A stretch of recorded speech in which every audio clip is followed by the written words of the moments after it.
Hey guys, welcome to the Liberal Hive Mind, a channel solely focused on exposing the abundant hypocrisy of the left. Alright, so here's the question that you have to be asking. What kind of leader do you prefer? That is the fundamental question that everybody ought to be asking themselves in the midst of a presidential election. Who is it going to be? The leadership style of diaper pants Joe Biden, or that of President Donald J. Trump? And while of course it's a question of policy, it's also a question of character, a question of capability. And when it's a question of capability, getting the job done, when it's a question of strength and competence, sorry not sorry, it's not even close. We got drooling, shuffling Roomba Joe, walking the world towards dysfunction, chaos, and dystopia. And we got Trump, President 45, soon to be 47, the handler. I got some viral clips and some things to show you guys to put it really all into perspective. We've got some stuff to get into, so let's roll the tape. Alright folks, so let's first start off with this one clip that's taking the internet by storm. Take a look, it'll speak for itself, and then of course we'll get into it.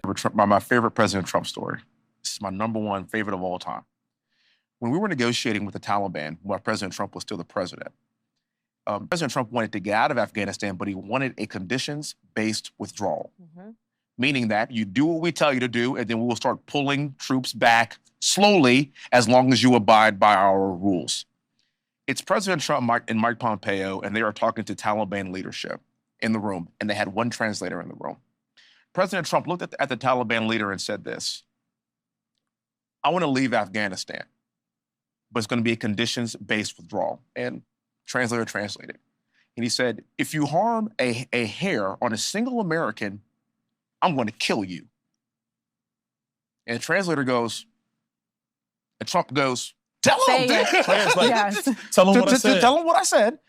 Reached in his pocket, pulled out a satellite photo of the leader of the Taliban's home and handed it to him and walked out the room. Sure did. Do you know for 18 months not a single American was killed in Afghanistan? Again, right back to that question. Who do you want representing you? A feeble old man who couldn't take on a fly? A guy who's so at the bottom of the Darwin totem pole that he falls beneath several inanimate objects? We've seen Joe Biden fall prey to sandbags, wires, bicycles, staircases, the floor, the list goes on and on. Is that really the guy that you want fighting for your interests on the world stage? The guy who shows up to these events and just kind of stands around looking confused with his mouth wide open? I mean, really? I don't know about you guys, but I much prefer the guy who was telling these terrorists exactly how things were going to go down. You know, maybe, just maybe, had we had Trump's attitude back during, I think, August of 2021, during Joe Biden's disastrous Afghanistan withdrawal, you know, maybe if Trump was in charge back then, things could have turned out different. Because obviously there's a difference of approach here. You've got the Democrat approach of all bark, no actual action. Putin this, Kim Jong-un that. Oh, all these evil dictators. And then nothing but appeasement. Let's call it the Obama doctrine, which has now morphed into something even more hideous, even worse, considering Joe Biden's ability to mess things up, if you know what I'm referring to. There's the strategy of appeasement, and then there's the Trump strategy of negotiation, and most importantly, entering said negotiations, flexing a little bit of muscle. You know, using the obvious leverage that you would have, considering you're the leader of the free world, the leader of the most powerful military and country on earth. And that right there has always been the Trump strategy, to get people in line rather than grandstand and get in wars. Wars that of course were then stuck funding for the next 2 decades. The Democrats are always criticizing Donald Trump. He's so irresponsible, so inexperienced, too blunt and emotional. He's acting like a tyrant, like a mafia don. And just like they did the other day with this clip. But can you imagine that guy dealing with Putin and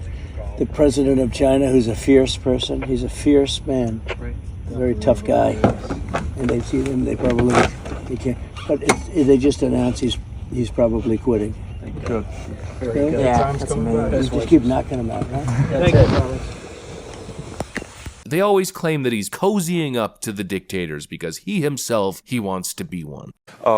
His cozying up to strongmen like Putin or Duterte or Erdogan or al-Sisi, his signal to the world as there's an open question about whether the future is authoritarian or democratic, it makes our way in the world that much harder. I am worried. I mean, when I was at the Department of Homeland Security, we would have conversations privately about why Donald Trump was spending so much time cozying up to dictators. And a lot of members of his own cabinet expressed in private their concern. I mean, such an idiotic argument. You know, they said the same thing when he sat down with the Taliban. But just because you're willing to negotiate with someone doesn't mean they're your friend. And obviously, after getting that little sneak peek into Trump's negotiating tactics behind closed doors in the boardroom, well, it becomes very obvious that Trump isn't cozying up to terrorists and dictators, now is he? Again, no, he's got them all at attention. That was the best part of the Trump administration. And I'd argue that's what true leadership is. They keep criticizing him, but he's the one producing results. Donald Trump always tells the story the first time he was transitioning into office, back in January 2017, how Barack Obama told him the one thing that keeps him up at night, the biggest threat that he saw on the horizon, came from the rogue communist state of North Korea. And then 2 years later, Trump's making history being the first American president to step foot on North Korean soil, meeting and negotiating with North Korean leaders. And now already, without even being president, again we're seeing results. His future administration's ambitions are to end the war between Russia and Ukraine, and already Russian President Vladimir Putin said this.